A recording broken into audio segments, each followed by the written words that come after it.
Good morning friends, मैं कुमार रौनक आप लोगों का मेरे इस यूट्यूब चैनल पर स्वागत करता हूं।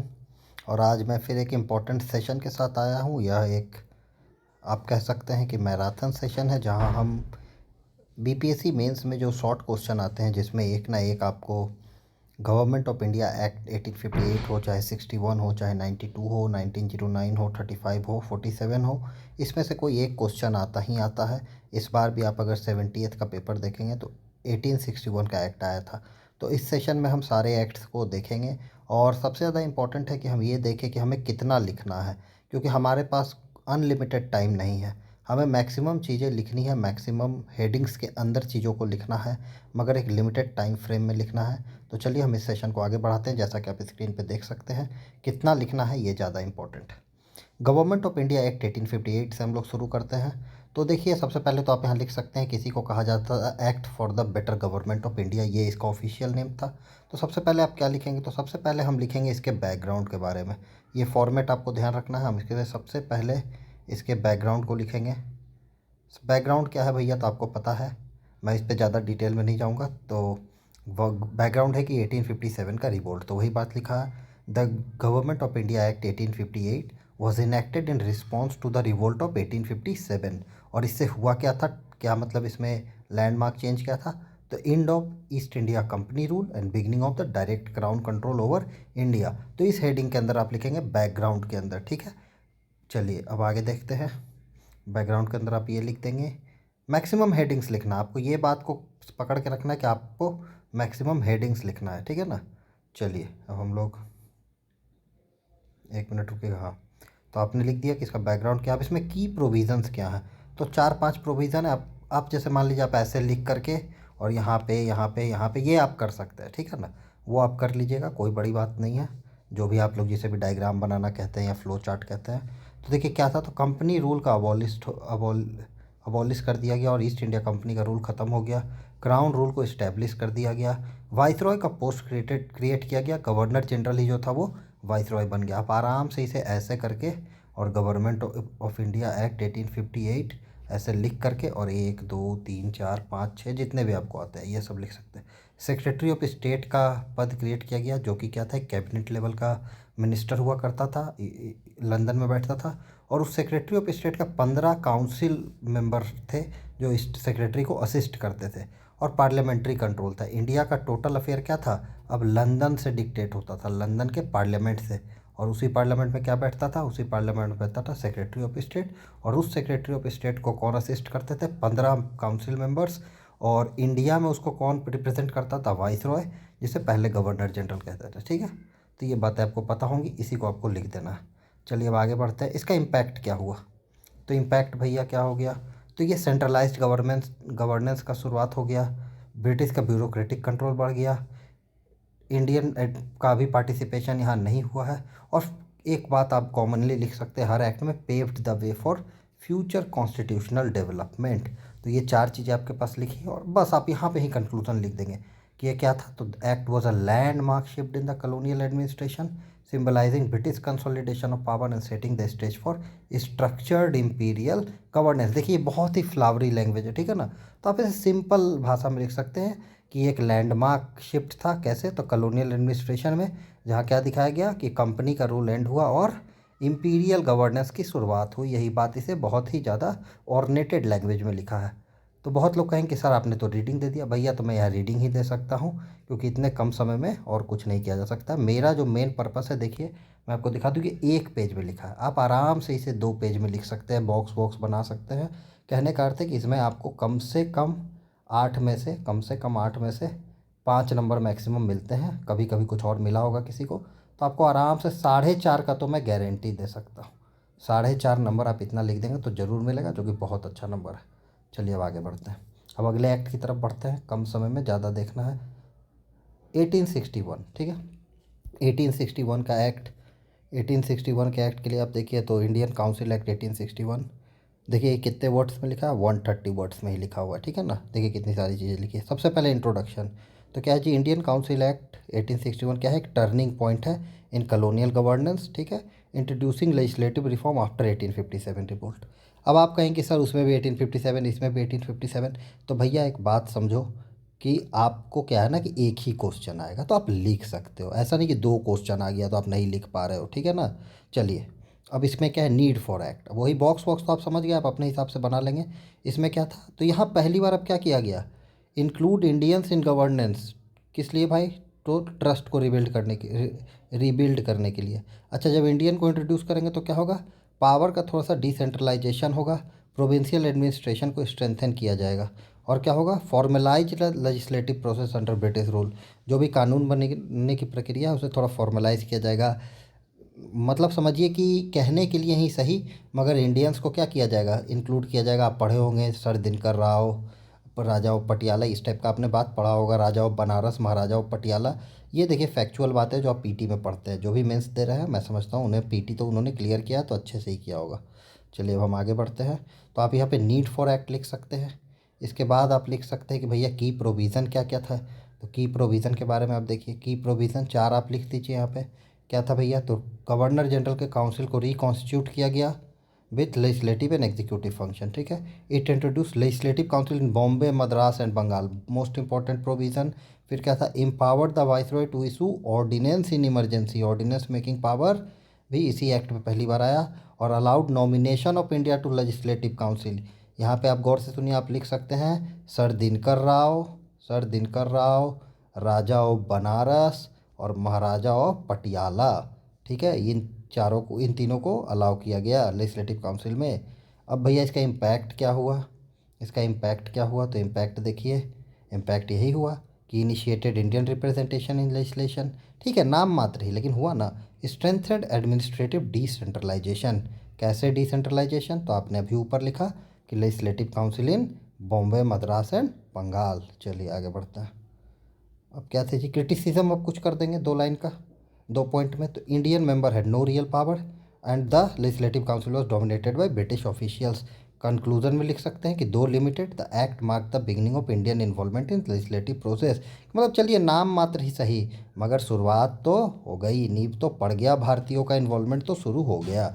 इतना आप लिख देंगे। और जो भी नए बच्चे और सोच रहे कि अरे इतना सब में कैसे होगा, तो मैं बता दूं भाई, ये आपको 4 मिनट में लिख देना है, 4 से 5 मिनट के अंदर लिख देना है आपको। तो आप ये मत सोचिए कि मैं ये भी लिख दूंगा वो भी लिख दूंगा। समझ गए, जो पुराने लोग हैं वो समझते होंगे कि टाइम का कितना ज़्यादा कंस्ट्रेंट रहता है। चलिए अब इंडियन काउंसिल एक्ट 1892 देख लें। तो इसके बारे में भी इंट्रोडक्शन में आप लिख सकते हैं कि this act was a legislative reform introduce by British parliament to expand legislative council and include limited Indian representation. अब क्या है, इंडियन रिप्रेजेंटेशन तो हुआ, लेकिन अब यहाँ एक्सपैंड वर्ड मोस्ट इंपॉर्टेंट है। बैकग्राउंड क्या है जी, तो formation of Indian national Congress, जो कि ये डिमांड करेगा, और pressure on British government to involve Indian in British administration. मतलब जो कांग्रेस का जो ग्रोइंग डिमांड था ना, वही इसका बैकग्राउंड है। ये आप बैकग्राउंड लिख सकते हो। देखिए दो, आपने दो हेडिंग दे दिया चेक करने वाले को, इंट्रोडक्शन और बैकग्राउंड, ठीक है। क्या था बैकग्राउंड, जो कांग्रेस बनी थी उसी का डिमांड था कि हम लोगों को इन्वॉल्वमेंट ज़्यादा मिले, ज़्यादा रिप्रेजेंटेशन मिले, लेजिस्लेटिव काउंसिल एक्सपेंड हो। चलिए अब इसके प्रोविज़न देख लीजिए, चार प्रोविज़न है, ज़्यादा दिमाग नहीं लगाना है। तो क्या है, increase number of additional non official member in central and provincial council.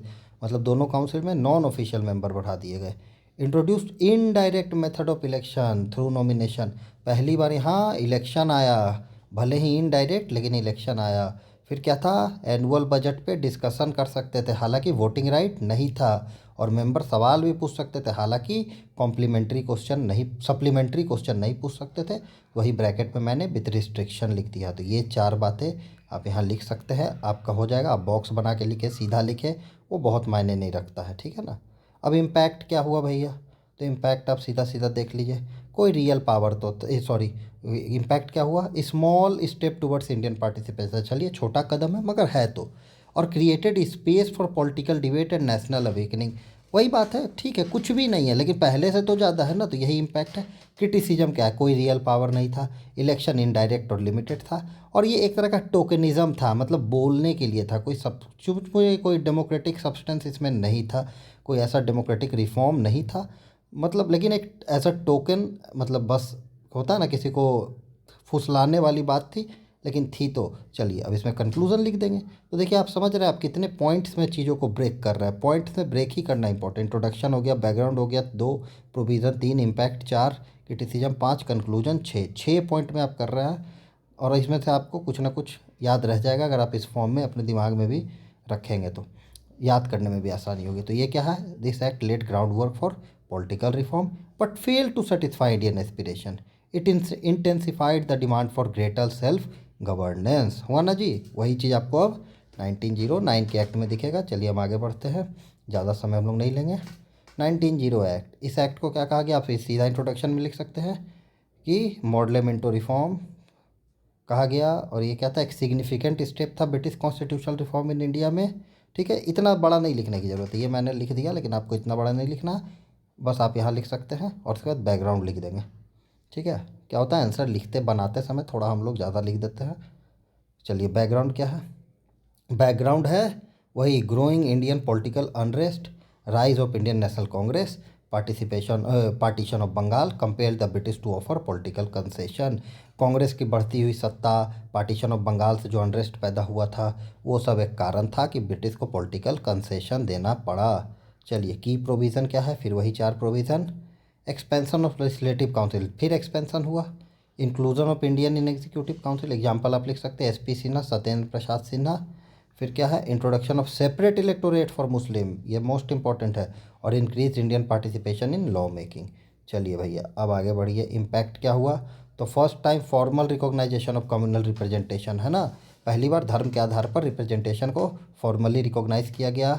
Strengthened moderate politics, क्योंकि एक्सट्रीमिस्ट तो इस समय जेल जा चुके थे और मॉडरेट्स ने जो एक्सपेंशन मांगा तो वो उन्हें मिल गया।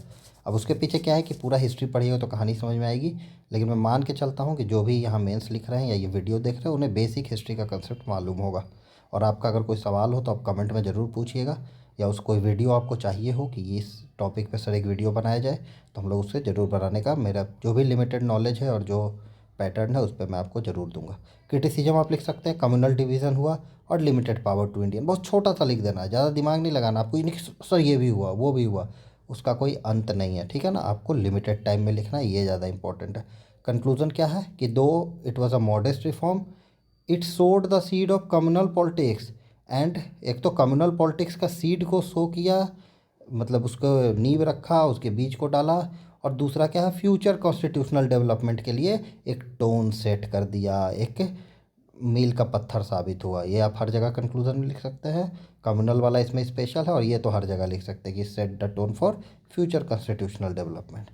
चलिए अब आगे बढ़ते हैं।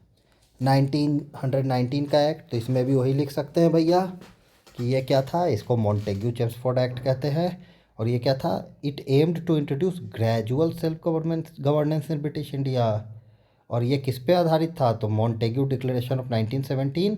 और उसमें क्या प्रॉमिस किया था, increasing association of Indian in every branch of administration. ये सब बातें अगर आपको याद रही तो अच्छा बात है, या आप इसे पढ़ लें। आपको मेरा जो यहाँ बेसिक जो ये है वो इस एक्ट को पढ़ाना या एक्ट को एक्सप्लेन करना नहीं है। मेरा बेसिक जो यहाँ पे फंडा है, मेरा बेसिक जो टारगेट है वो ये है कि आप आंसर लिखना सीख जाए, है ना, आंसर राइटिंग के फॉर्म में। और बाकी आप रोक करके आराम से याद कर सकते हैं, पढ़ सकते हैं, आपकी मर्जी। बैकग्राउंड क्या था भैया, तो एक तो वर्ल्ड वॉर 1 के बाद नेशनलिस्ट का प्रेशर, होम रूल लीग जो बना था उसका प्रेशर, और अगस्त डिक्लेरेशन था वो इसका बैकग्राउंड था।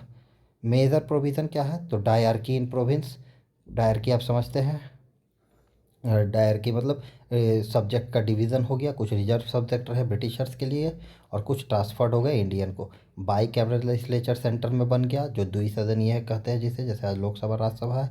लेजिस्लेटिव काउंसिल का एक्सपेंशन हुआ और पहली बार डायरेक्ट इलेक्शन हुआ। 1892 में इनडायरेक्ट इलेक्शन था, है ना। इम्पैक्ट क्या हुआ, इम्पैक्ट क्या हो, तो लिमिटेड इंडियन पार्टिसिपेशन, अभी भी बहुत सा बैरियर था। ठीक है, पार्टिसिपेशन कोई ऐसा आज डेमोक्रेटिक रूप में नहीं हो रहा था। पॉलिटिकल अवेयरनेस इंक्रीज हुआ और डिसकंटेंट ओवर लिमिटेड पावर। ठीक है, क्रिटिसिज्म क्या है, तो डायरकी प्रूव्ड इनएफिशिएंट, क्योंकि इंपॉर्टेंट सारे सब्जेक्ट अंग्रेजों के पास ही रह गए और फंड भी उन्हीं के पास रह गया। सेंट्रल कंट्रोल रिमेन एब्सोल्यूट, क्योंकि गवर्नर जनरल के पास क्या था, वीटो पावर था। नो रिस्पॉन्सिबल गवर्नमेंट, गवर्नमेंट कोई डेमोक्रेटिक तो थी नहीं, सरकार को चुन के तो आना नहीं था कि रिस्पॉन्सिबल रहे।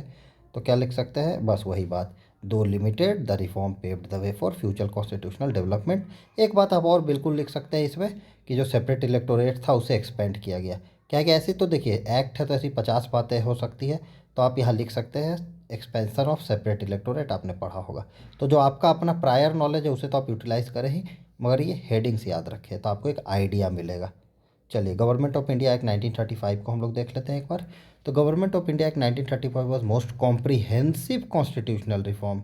ठीक है, it laid the ground work for future governance structure. आपको पता होगा हमारा जो कॉन्स्टिट्यूशन है उसका ब्लूप्रिंट भी इसी एक्ट को कहा जाता है, इसलिए कहा गया it laid the ground work for future governance structure. Background में आप देख सकते हैं, आप सीधा पॉइंट वाइज लिख सकते हैं। इसके बैकग्राउंड में क्या है जी, Simon commission report 1930, round table conference और वाइट पेपर 1933, है ना। ये सब जो आया था यही इसका बैकग्राउंड है। चलिए अब हम लोग मेजर प्रोविजंस देखते हैं। तो सबसे पहले federal structure, all India federation हालांकि कभी इंप्लीमेंट नहीं हुआ। प्रोविंशियल ऑटोनॉमी हो गया, है ना। प्रोविंशियल ऑटोनॉमी हो गया, डायरकी एबॉलिश कर दिया गया और प्रोविंस में ऑटोनॉमी हो गया। By cameral legislature, central legislature तो था ही, और डायरकी एट सेंटर, जो डायरकी स्टेट में था वो सेंटर पे ले आया गया। और सेपरेट इलेक्टोरेट को एक्सटेंड करके माइनॉरिटी और डिप्रेस्ड क्लास तक दे दिया गया। इसका इम्पैक्ट क्या हुआ, इम्पैक्ट देख लीजिए। तो autonomy, provincial autonomy enabled Indian ministry, मतलब इलेक्शन हुआ और इंडियन मिनिस्ट्री 1937 बना। दूसरा क्या है, prepare the administrative structure for independence, मतलब प्रशासनिक ढांचा कैसा हो इंडिपेंडेंस के बाद उसका एक ग्राउंड वर्क रखा। क्रिटिसिज्म क्या है, ब्रिटिश का सुप्रीमेसी बना रहा, क्यों, क्योंकि वीटो पावर उन्हीं के पास रह गया। फेडरेशन की बात हुई तो ब्रिटिश का सुप्रीमेसी बना रहा। Excluded Indian from central decision making, अभी भी इंडियन को पूरी तरह से इसमें मौका नहीं मिला। और क्या है, मतलब कि प्रोविंसेस में तो मिला मगर सेंट्रल लेवल पे नहीं हुआ। प्रोविंसेस में ऑटोनॉमी आई ना, सेंट्रल तो अभी भी कंट्रोल में था अंग्रेज़ों के। और कम्युनल डिवीज़न को और ज़्यादा बढ़ाया गया, उसके पीछे और हिस्टोरिक रीज़न है। आप हिस्ट्री को जब डिटेल में पढ़ेंगे तो समझ में आएगा। कंक्लूज़न क्या कह सकते हैं भैया, तो despite flaw it laid the constitutional foundation later adopted in India Indian governance model. देखिए कंक्लूज़न आप सब में लिख सकते हैं, ये बात ये बहुत कॉमन और जेनेरिक स्टेटमेंट है, ठीक है ना। चलिए, मैं बहुत कम समय में आपको ये सब पढ़ा रहा हूँ, वरना लोग एक एक एक्ट को एक एक दिन पढ़ाते हैं और उससे कोई फ़ायदा नहीं होना है। लिखना आपने वहाँ पे 1.5 पेज ही है, 1.5 से 2 पेज ही है, 2 पेज ही रहता है मैक्सिमम, कितना लिख दोगे, है ना। इंडियन इंडिपेंडेंस एक्ट, ये अभी पूछा तो नहीं जा, मतलब इसका कम चांस है, लेकिन देख लीजिए आखिरी एक्ट। तो ये कब पास हुआ, 1947 में पास हुआ। और इससे क्या जन्म हुआ, तो दो डोमिनियंस का जन्म हुआ, इंडिया और पाकिस्तान, ठीक है। एक्ट के पीछे क्या क्या था भैया बैकग्राउंड, तो cabinet mission plan, communal tension जो हुआ था और माउंटबेटन प्लान, ये 3 बात आप लिख सकते हैं। और देखिए मेन प्रोविज़न क्या है, तो मेन प्रोविज़न तो आप जान रहे हैं, पार्टीशन हो गया इंडिया का। प्रिंसली स्टेट पर से ब्रिटिश का सॉवरेनिटी हट गया। कॉन्स्टिट्यूएंट असेंबली का फॉर्मेशन हुआ जिसने कॉन्स्टिट्यूशन को फ्रेम किया। सेक्रेटरी ऑफ स्टेट का ऑफिस हट गया। और transfer of legislative sovereignty to Indian dominion, sovereignty जो था वो अंग्रेज़ों के हाथ से निकल के भारत और पाकिस्तान के हाथों में चला गया। इसका इम्पैक्ट क्या हुआ भैया, इम्पैक्ट वही हुआ जो आगे पीछे लिखा हुआ है, फुल सॉवरेनिटी मिल गया, है ना। और कहीं ना कहीं डीकोलोनाइजेशन वर्ल्ड लेवल पे, खासकर साउथ एशिया में डीकोलोनाइजेशन होने लगा। अंग्रेज छोड़ छोड़ के, या और भी यूरोपियन पावर छोड़ छोड़ के जाने लगे। और इंडियन कॉन्स्टिट्यूंट असेंबली का फॉर्मेशन हुआ और उससे कॉन्स्टिट्यूशन बनाया, ठीक है। क्रिटिसिज्म क्या है, क्रिटिसिज्म वही है, कम्युनल वायलेंस बहुत ज़्यादा हुआ, आप पार्टीशन के समझ आएगा। माइग्रेशन और डिस्प्लेसमेंट बहुत लेवल पे हुआ। और डिवीज़न ऑफ रिसोर्सेज जो था वो बहुत अनफेयर हुआ दोनों तरफ के लिए।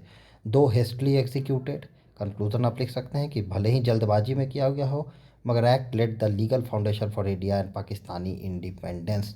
तो ये आज का सेशन था, मैंने बहुत जल्दी जल्दी में आपको बताया। और मेरा जो मुख्य उद्देश्य था वो था कि आप आंसर राइटिंग कैसे करेंगे। देखिए ये टोटल 8 पेज 7 पेज में मैंने सारे एक्ट्स को लिख दिया है। और ये आपको एक क्वेश्चन आता ही आता है, आप सभी को पता है, जो भी मेंस देंगे, जिन्होंने भी PYQ देखा होगा, एक क्वेश्चन इसमें से आना ही आना है। तो आप इस सेशन को गौर से देखिएगा, आपको लगे तो आप इसको देख सकते हैं, लिख सकते हैं। और अगर फिर भी आपको PDF भी चाहिए होगा तो आप मुझे कमेंट बॉक्स में ज़रूर बताएं, इसका भी कुछ प्रबंध किया जाएगा। अन्यथा आप रोक करके देख करके लिख सकते हैं। चलिए फिर, आपको अगर ये वीडियो पसंद आया तो अपने कमेंट ज़रूर लिखें। और फिर एक बात, यहाँ मेरा उद्देश्य एक्ट पढ़ाना नहीं है, आंसर लिखने के लिए सिखाना है, ठीक है ना। चलिए, तो आपको ये वीडियो कैसा लगा कमेंट बॉक्स में ज़रूर कमेंट करें। धन्यवाद।